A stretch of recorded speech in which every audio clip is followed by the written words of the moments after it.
Bonsoir. Bonsoir à toutes et bonsoir à tous. Je voudrais vous dire qu'on est dans un lieu un peu spécial.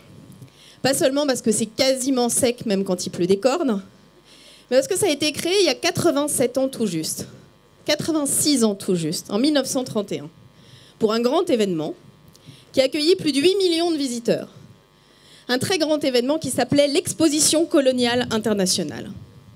Je vais ici vous parler un peu d'égalité et je pense que c'est intéressant de se souvenir d'où on vient, parce que le chemin de l'égalité, c'est un chemin qui vient de très loin.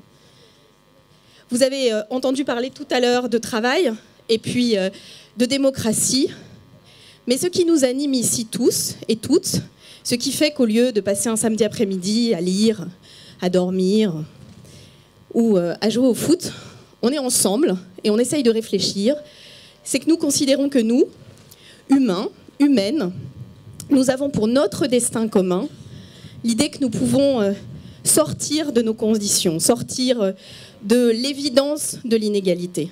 Alors voilà, en 1931, ici, on célébrait le fait qu'il y avait des races supérieures, qui avaient des droits sur les races inférieures, comme l'avait écrit Jules Ferry. On expliquait à quel point la grande France avait besoin de ses ressources partout. 8 millions de visiteurs. Il y avait quand même quelques personnes cette année-là qui avaient essayé de dire qu'il ne fallait pas venir à l'exposition coloniale, qui avaient même monté une exposition contre cette exposition coloniale. Il y a eu 5000 visiteurs. Pourtant, ceux qui appelaient à cette exposition, c'était Char, c'était Breton, c'était pas n'importe qui, c'était Paul Éluard. Mais c'était tellement évident, puis c'était tellement logique, et puis c'était comme ça. Puis quand même, nous, on était blancs, et eux, ils étaient globalement plutôt foncés. Et puis on avait besoin de ces ressources pour la grande France, notre image. Et donc, dans la vie générale d'une immense majorité de la population de ce pays, la colonisation, les colonies, c'était normal. Et puis le temps a passé. Le temps a passé, sont venus des moments difficiles, très douloureux. Des guerres, les guerres de la décolonisation et la fin des années 50. Et les quelques personnes qui ne faisaient pas une contre-exposition à l'époque, mais qui essayaient de dire à quel point il était scandaleux, les massacres, que ce soit passé les massacres à Madagascar, 40 000 morts à Madagascar, à quel point il était scandaleux de brûler des villages en Algérie. On les appelait l'anti-France. On les appelait l'anti-France. Ils étaient une poignée de militants à cette époque. Mais ils avaient chevillé au corps cette idée que quelle que soit notre couleur de peau, quel que soit notre lieu de naissance, nous avons en commun l'humanité et que l'égalité est une question fondamentale. Et insidieusement, à bas bruit, ce combat-là, parfois, s'est un peu étiolé. Il s'est étiolé et il s'étiole et c'est plus grave quand c'est la gauche qui le lâche. Et ces dernières années, quand un gouvernement de gauche, un président de la République de gauche, a considéré que la déchéance de nationalité pouvait être remise à l'ordre du jour, il a entamé ce combat pour l'égalité. Et il nous a perdus. Il nous a tous perdus. Alors vous êtes nombreux ici et je pense que c'est important. Mais parlons-nous franchement, vous êtes aussi un peu là, un peu fatigués, un peu tristes, un peu circonspects aussi. Est-ce qu'on va y arriver ? Franchement, est-ce que maintenant la modernité, c'est pas d'expliquer que c'est quand même tellement drôle que de dire que les kwassa-kwassa pêchent du comorien. Et puis c'est moderne aussi d'expliquer que dans une gare peuvent se croiser ceux qui ont du succès et ceux qui ne sont rien. Le drame, c'est que nous sommes ici quelques-uns à être parfaitement conscients de ça. Mais nous avons aussi peut-être le doute à l'intérieur de nous-mêmes que ce combat est fatigué. Que c'est un peu has-been, un peu old school, que maintenant la modernité n'est plus là, je ne crois pas. Et je ne crois au contraire qu'on n'a jamais tant besoin de se réveiller que dans le moment où nos valeurs fondamentales, pas des débats pour savoir s'il faut oui ou non encadrer les loyers, mais si oui ou non nous sommes égaux, si oui ou non nous voulons d'un avenir où les hommes et les femmes ont les mêmes droits. Si nous voulons d'un avenir où ce combat pour l'égalité porté de très longue date par des hommes et des femmes de gauche est tenu. C'est cette question qui nous est posée aujourd'hui. Parce que oui, ce quinquennat nous a perdus. Je fais partie de ceux qui l'ont compris. Et c'est pas parce qu'on l'a compris plus tôt, c'est pas parce qu'en 2014, j'ai dit que je ne pensais pas, en conscience, pouvoir continuer mes engagements de servir au sein d'un gouvernement ce pays, que ce n'est pas un immense regret, que ce n'est pas une tristesse peut-être parfois de chaque instant. Alors la question qui nous est posée aujourd'hui, c'est de savoir si on relève la tête pour ce combat pour l'égalité.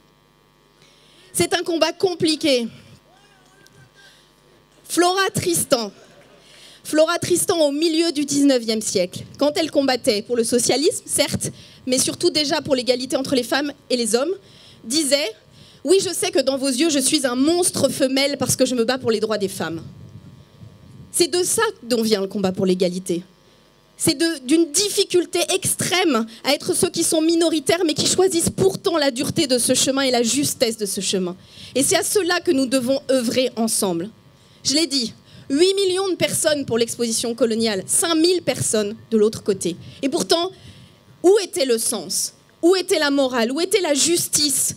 Où étaient les droits de l'homme? Chez ces 5000 personnes ou chez ces 8 millions? Chez les 5000 personnes, évidemment. Alors nous devons nous faire confiance aussi et nous devons relever la tête. Nous ne devons pas nous consoler nous-mêmes de nous dire que nous sommes encore ensemble et que nous allons y arriver. Nous avons le devoir du succès. Et je le dis avec force et aussi avec une très grande détermination. L'histoire du XXe siècle est pavée de grands succès pour les combats pour l'égalité, de grands reculs aussi. La gauche s'est perdue à la fin des années 50. Et la gauche s'est perdue et c'était très grave. Je pense que la gauche s'est perdue ces derniers temps. C'est très grave, mais ça ne veut pas dire qu'au contraire, nous pouvons aujourd'hui faire le choix d'un chemin différent, d'un chemin qui nous rassemble, d'un chemin qui est les noces de la République et de l'écologie. Ceux qui disent bien sûr que le combat pour les droits humains est un combat plus qu'actuel, mais que cela se fera aussi en conscience et en respect des droits des générations futures, celles qui ne sont pas encore nées, qui ont le droit de manger, de respirer, de vivre tout simplement sur une planète vivable. Ce combat-là, c'est un combat qui est plus que juste, c'est un combat qui nous élève aussi. Parce que je le disais, nous sommes ici nombreux, nous sommes ici nombreuses, mais nous sommes ici dans le doute et il faut l'accepter. Mais acceptons-le ensemble. À plusieurs, on sera évidemment plus fort. Acceptons nos anciennes histoires. Acceptons la difficulté de la période qui vient de s'écouler. Mais relevons la tête. Relevons la tête. Sinon, qui le fera à notre place? Qui le fera à notre place? Je remercie ici, devant vous, en jean, avec les cheveux attachés ou détachés, les monstrueuses femelles qui se sont battues pour que je puisse être là avec vous, pour que nous puissions être là avec vous. Je remercie la femme déportée qui a permis que nous toutes puissions avorter ou ne pas avorter sans risquer d'être en prison ou d'être mortes. Je remercie celles et ceux qui ont permis que je puisse travailler sans demander l'autorisation à mon mari. Je remercie celles et ceux qui ont permis que nous puissions avoir nos samedis et nos dimanches. Je remercie celles et ceux qui nous empêchent de mourir au travail. Le combat pour l'égalité, c'est un combat difficile. C'est un combat douloureux, mais c'est un combat qui gagne parce que nous le devons et nous le devons à nous-mêmes, à l'humanité que nous avons en partage. Et pour cela, il faut de la force et il faut du courage. Il faut oser. Oser les sentiers parfois escarpés, oser prendre des risques, oser se remettre en cause, oser remonter lorsqu'on est tombé. C'est le sens de ma présence avec vous et je suis sûre que c'est le sens de la présence de beaucoup qui sont ici aujourd'hui. Bien sûr que nous ne sommes pas sûrs, mais croyez-vous que ceux qui ont combattu pour que nous sortions nos pays de l'esclavage ont douté? Croyez-vous que celles et ceux qui ont osé dire que les femmes et les hommes devaient avoir les mêmes droits n'ont pas douté aussi, bien sûr?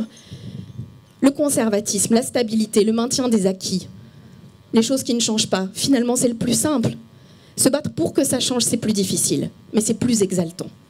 Alors je souhaite qu'ensemble, nombreuses et nombreux, nous faisions le choix, ce choix du chemin escarpé, mais celui de l'exaltation, de se dire que nous n'avons pas abdiqué, que nous n'avons pas baissé les bras, que nous ne céderons pas, que nous avons envie et que nous le ferons ensemble. Merci.